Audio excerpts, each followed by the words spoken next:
Good afternoon and welcome to today's event.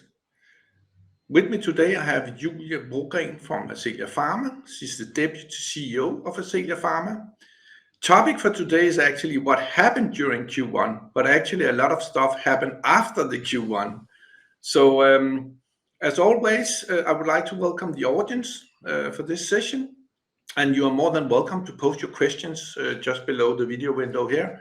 And I will forward them to Julia during the presentation. And as always, we will record this event, and afterwards we will post it on our homepage, and I know Julia and Ascelia Pharma will post it on their page as well.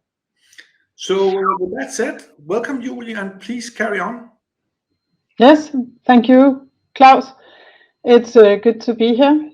So I'll start with the highlights from Q1, and I'll be making some forward-looking statements, so please pay attention to this. Just for those of you who are not that familiar with Ascelia Pharma, we are focused on addressing unmet needs for patients who have rare cancer conditions. And we have two products in our pipeline. One is Orviglance, and that is now in the registration phase. So that's the one we'll be talking most about today. It's a first-in-class diagnostic agent to address a very specific unmet need with an FDA orphan drug designation, addressing an $800 million US global annual market. And we will be talking about the successful phase 3 results and the completion of our clinical program. The other asset is Oncoral, and it's a daily tablet formulation of a well-known chemotherapy, irinotecan. And we have an opportunity to help patients with better outcomes and starting in gastric cancer. And we have a collaboration with Taiwan Oncology to start our phase 2 study for Oncoral. But again, I'll not be talking so much about Oncoral today. And we're based in Malmö, Sweden, and we're listed on Nasdaq in Stockholm. So to the Q1 progress, the main event, as you mentioned, actually came after the closing of the first quarter. That is really our fantastic phase 3 results for the Orviglance study. And that marks the completion of the clinical development for Orviglance. Now, in terms of other news in Q1, I think the main one here to mention is that we closed a financing agreement in Q1, consisting of a portion of convertibles and a loan. And we drew the second and last tranche of that loan also after the closing of the first quarter. But really the main event here is that we finished the evaluation of the images for our phase 3 study with Orviglance, and we had very successful phase 3 headline results, meeting the primary endpoint. So that's what I'll be talking mostly about today. So just to go over what is Orviglance and the opportunity for us really. So Orviglance addresses a well-defined unmet need in liver imaging. So when you need a scan of the liver, and it's specifically helping patients who also have impaired kidney function. That market, addressable market, has a value of $800 million US globally per year. We have finished the clinical development, phase 3 study is successful. We have commercial scale manufacturing. So now we're entering the stage of regulatory filing and approval.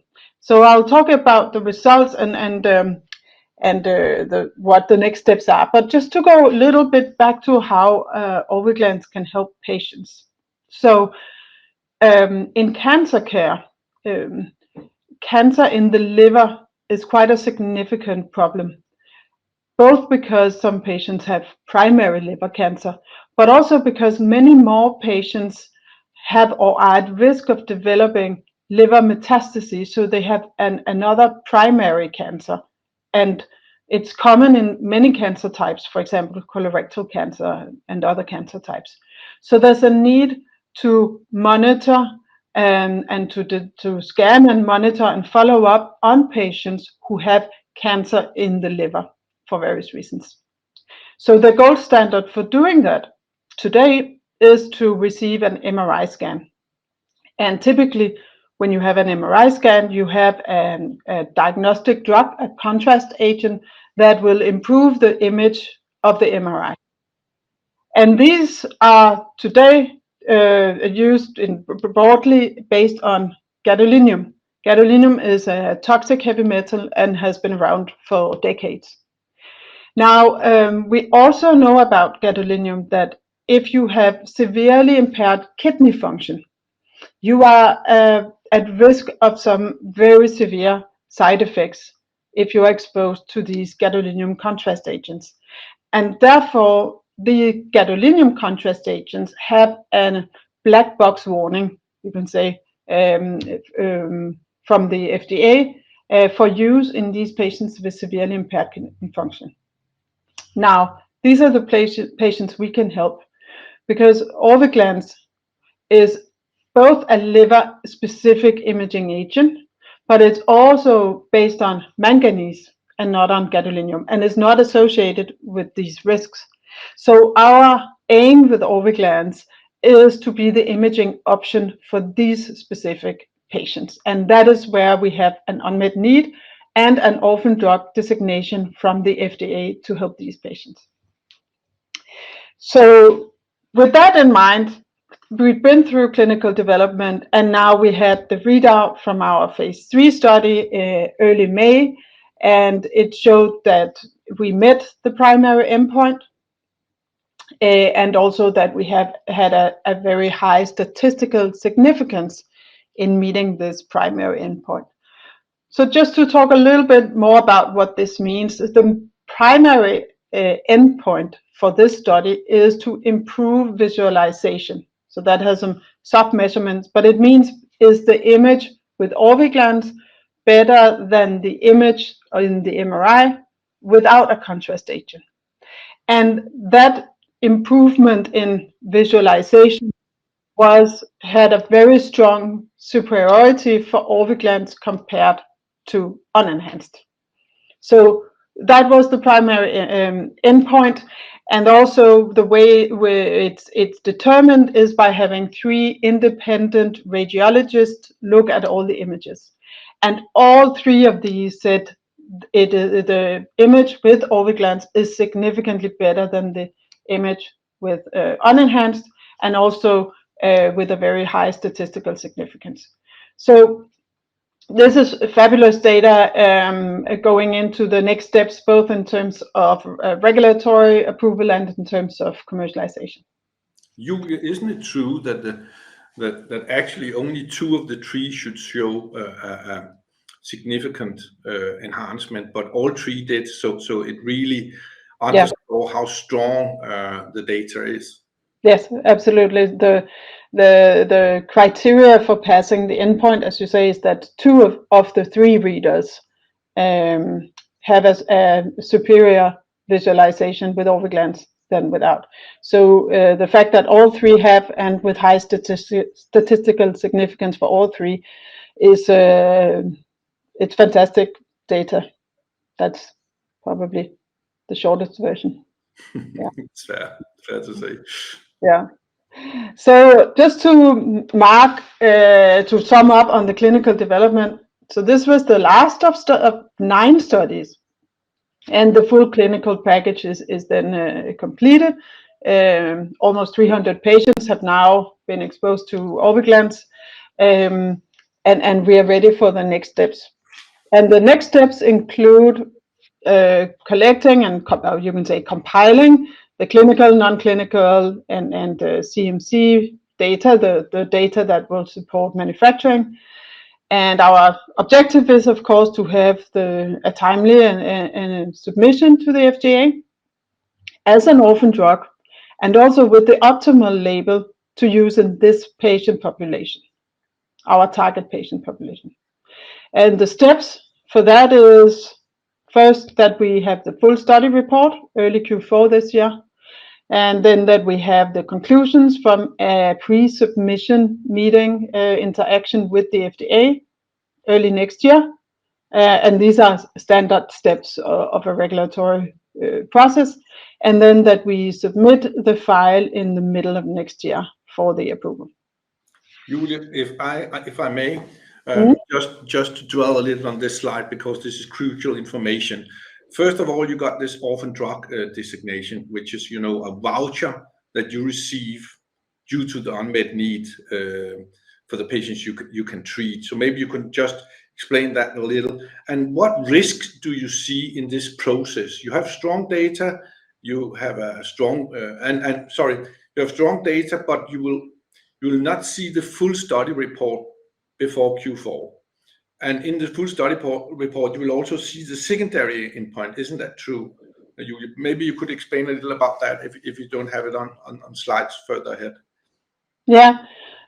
So the full study report is sort of mostly the drilling down of the details in the data where we've seen the high level conclusions. But of course, when you submit it to the FDA, you need all the levels of detail in the data. So that's the main purpose of the full study report. A clinical study also has secondary endpoints. That is true, and that's part of the process as well, that we have the readouts for the secondary endpoints.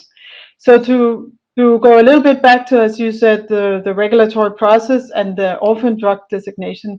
So the orphan drug designation, as you said, is for small patient populations, and it will grant certain advantages both in the development phase. You can have a smaller clinical program, you can have fewer clinical programs, and then also it gives some advantages when you launch. And one is, for example, that you have a 7-year exclusivity for that specific label in the US. That's the way it works in the US. It's slightly different in other markets. But that's the main elements, and then of course commercially, orphan drug designation makes a difference also for some stakeholders, both in terms of discussion with guideline committees and key opinion leaders for clinical practice or payers. For them and for the orphan drug designation, the key thing is that we are addressing a significant unmet need, and that it's for well-defined, and also in this case a small patient population. So that's sort of the key part of the impact of the orphan drug designation when it comes to the launch and the commercial uptake. Thanks a lot. Did you mention anything else in the question? No, then there's some questions out there, but also, just to maybe dive a little with what risks do you see in the process going forward as before you launch, because you have this interaction with FDA, and there's always some kind of risk. But what is your view on that? The key thing is that with this strong data and the clinical package we have, we are in a very strong position. So that is the key: high statistical significance, strong superiority. It was a very clean and strong outcome of the phase 3 study. That is the main thing. Of course, in a regulatory process, there are many steps. So the way to address risk management in a regulatory process is that we have had a dialogue with the FDA throughout the years about the orphan drug designation, which is granted by the FDA in terms of recognizing the unmet need. Then you have some conversations about how to design your phase 3 study, what other data they will be asking for. So you can say the product and the processes evolved with the FDA. So I think we're in a very, very strong position now based on these dialogues, based on where we are now with the strong data. What is interesting going ahead, and as this slide is also saying, it's really also now about the optimal label. So we are addressing an unmet need for these patients population covered under the black box warning. But when you come to negotiating, you can say, or agreeing, let's call it that, on a label with the FDA, then of course you want to make sure you can help as many patients as possible. And I think I would rather call it the opportunities of the regulatory process is really to have the best possible label. You can say also, of course, in the fastest possible time. And that's what our focus is now, is to make sure it's a high quality file where we really prepare to get the best optimal label as fast as possible. That's really, thanks a lot, Julie, for shedding some light on that. So let's talk a little bit about the market. Orviglance addresses an $800 million market annually, globally. Half of that is in the US. And again, this is a launch focusing specifically on the patients who need liver imaging and who have severely impaired kidney function. Our strategy is to launch with commercialization partners. And I'll talk a little bit more about that in a minute. But just to go back to this addressable market, we've done a lot of research and collected what we call real world data. So that's actual procedures performed in the US. So you can look into the databases and see the patients and the procedures. And we can see that around 100,000 procedures per year are performed for the patients falling under the black box warning in liver imaging. We can also see that these patients are typically found at the larger hospitals who are also quite specialized. So we can reach 75% of the market potential by addressing or launching Orviglance into 400, you can say, accounts or facilities. And also we have worked specifically with market access and pricing experts to determine what is the optimal pricing addressing this patient population with their unmet need. And what we have reached is a price point between $3,000 and $4,500 in the US per dose. And we looked also at other, you could say, innovative diagnostics and their pricing, and also how it would be covered by payers and so forth.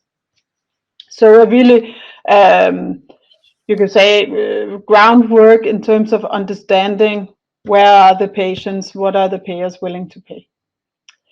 So back to our commercialization strategy, we want to launch with partners.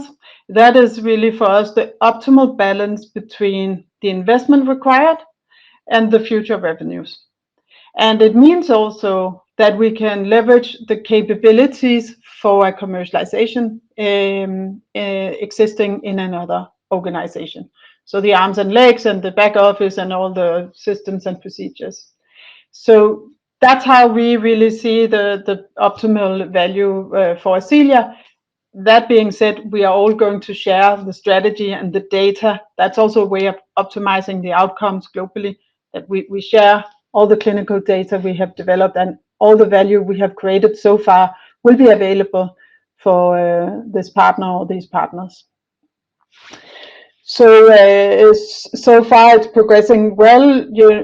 Our work is recognized in the industry, and we have a very constructive dialogue with experts that will be able to help us as we progress.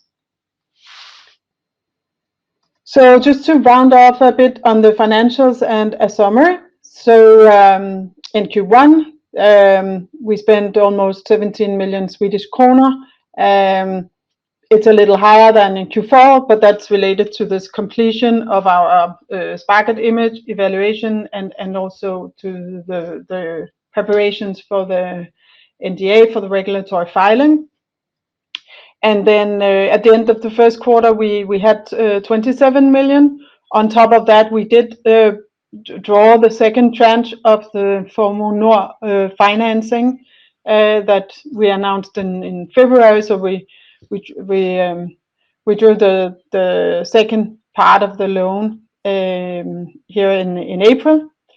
And that means we have, with this financing, we have a runway into Q2 next year. So that covers the time critical activities for the NDA.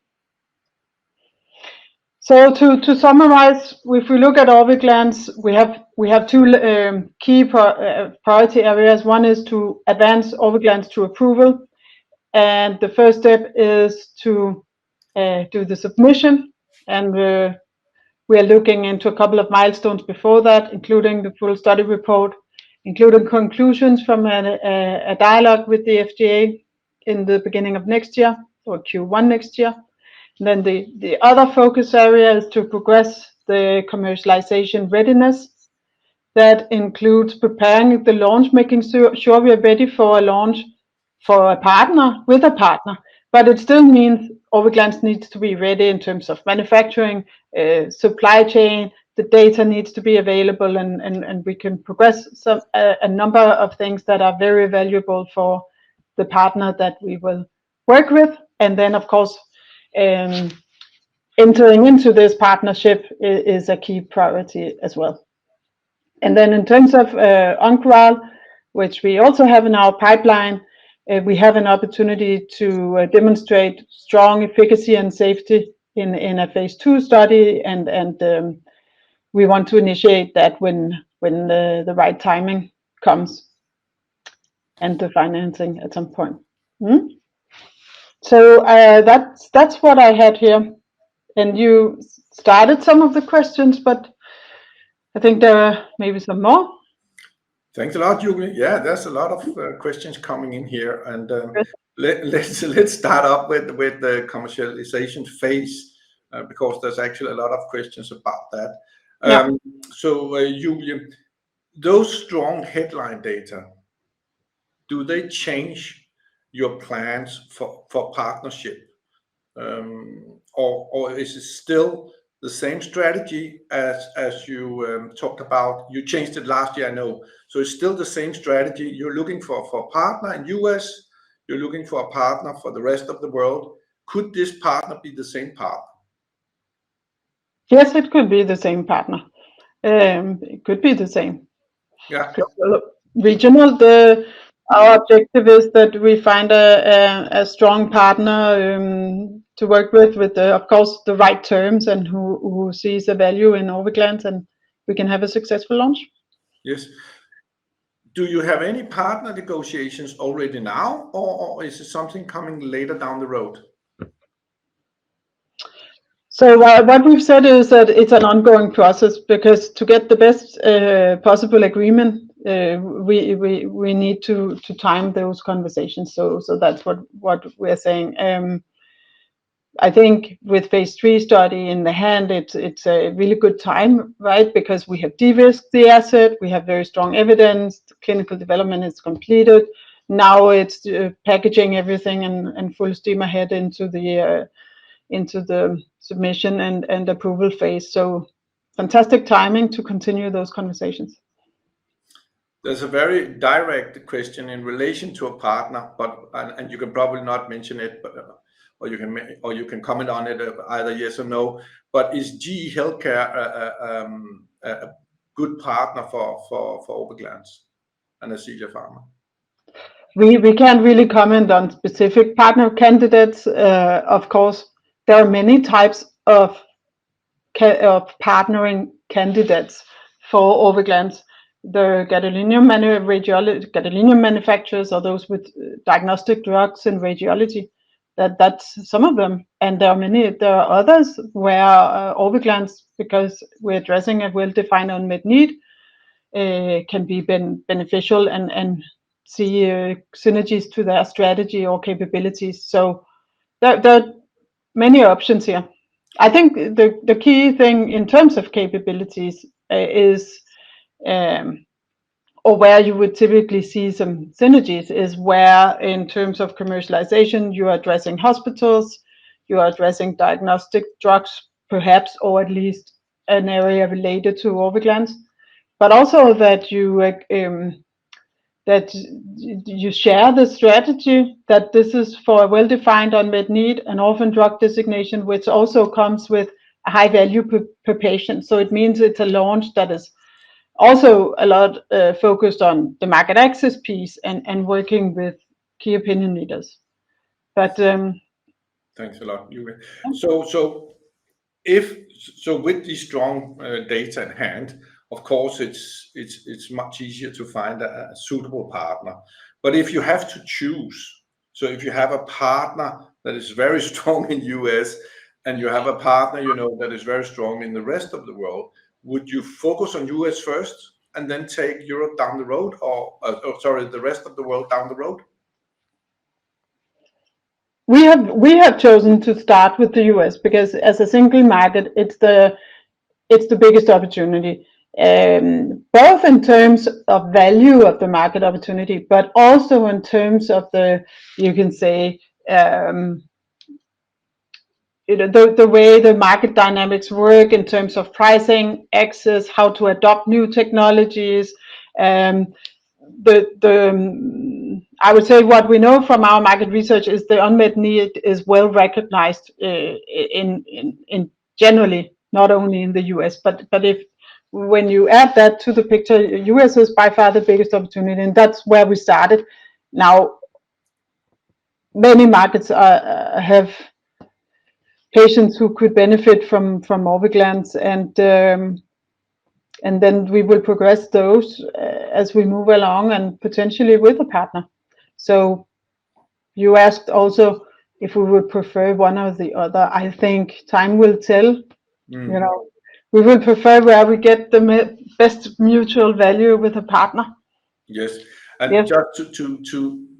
Just to take one more question on the partner deals. So a package is normal, some royalties or milestones in terms of royalties and some upfront payment. Mm-hmm. Don't you think you get a better deal now, with the strong data than before you release the data? I think for sure the asset is significantly de-risked, and that can also always be a good thing. So it will typically always progress the way the more value we add that we have invested in, the more value we will get in return in a partnering situation. So that is always, you say, the development. We invest more, we get more.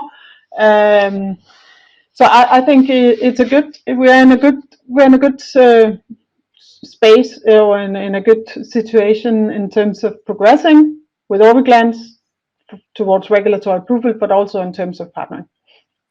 So when you do your submission, if you get a priority review from FDA, do you then expect to could be commercial with Orviglance in 2025? In terms of timing, that will depend on a couple of things. What is interesting about the priority review is, just for those who are not familiar with it, the standard review timeline from the FDA is 10 months. Priority review is 6 months for this type of. That's the setting for this asset, and the priority review is something we can apply for or request, and then the FDA will make a decision. We don't need to request or decide now. It's something we do, we submit. And of course, you also want to be fully ready for the launch to make most out of this priority review. And you also need to be prepared to answer the questions from the FDA in a shorter period of time. So if you count, from middle of next year plus 6 months, that's the way I would count. So I will leave the conclusions sure. But that's how the math works, you could say. So depending on when we submit, it's not an impossible scenario. Good, thanks a lot. Then just talk a little further down the road, a couple of years from now. You have another very interesting product, Oncoral. Yeah. When will you start to speed up the process in Oncoral again? Is that after you make the submission? Because as I understand it, you guided for sufficient capital until mid-2025 with your current plans. Into Q2, yeah. Yeah, sorry. So when we look into Oncoral, when will we start to see some progress in Oncoral? Can you just briefly touch on that, Julia? We haven't guided specifically, but I think we're in a really strong position because we have the IND for the phase 2 study approved. It's ready to advance into the phase 2 study, and we also have a clinical development agreement with Taiho. So we're in a very good position to move ahead with Orviglance when we're ready. And I think when we're ready will depend on how things evolve with Orviglance. But it's a very interesting product with the potential to help patients, because we know chemotherapy today clinically is administered typically every 3 weeks with an IV injection with a very high exposure for a short period of time. And imagine if we could help patients have a more stable and constant exposure to the chemotherapy. That has the potential to improve both the clinical outcomes, but certainly, of course, also the safety, and most importantly, those two things in combination. So it's very attractive, and it's all set up to be ready to go when timing is right. Good, thanks a lot. And there's a final question here, and please, if you have any questions, just post them and I will forward them to Julia. Well, we get back to Orviglance, a little about market share and penetration curves. Is that something you can elaborate a little on? Usually we see with these products that have an unmet potential, and with the orphan drug designation, that you can capture a very large part of the market very fast. Is that your expectation, Julia? And are we talking in the ballpark of 30%? I understand if you don't want to comment on that, but please, could you try to elaborate a little on your thoughts? Yeah, we are preparing for, we're hoping for, and as you said, is that our expectations? Yes, of course. My expectation is that Orviglance will be used for the target patient population as soon as it can be used after launch.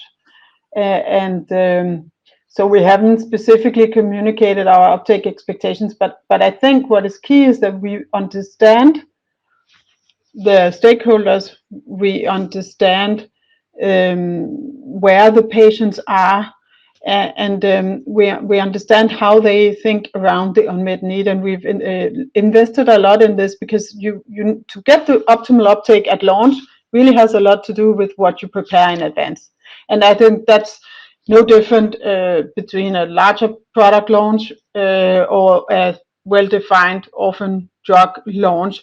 And that is really key to the uptake, is that you are ready to go with the stakeholders, whether it's payers or the leaders in clinical practice. That is key to the uptake, and that is why it's important that we have these investments are in place, because that will help us and a partner. So yeah, and so are we. It's our expectation, of course, that Orviglance is successful, and I think we are on the right track. Thanks, Julia, for shedding some light on that. And but that said, I think we more or less answered all questions. And if not, please contact me or Julia afterwards. And we'll do our best to answer your questions. Julia, thanks a lot for participating in this event, and also to the audience, thanks a lot for all the good questions. And by that said, I will close the session and enjoy your day. Thank you.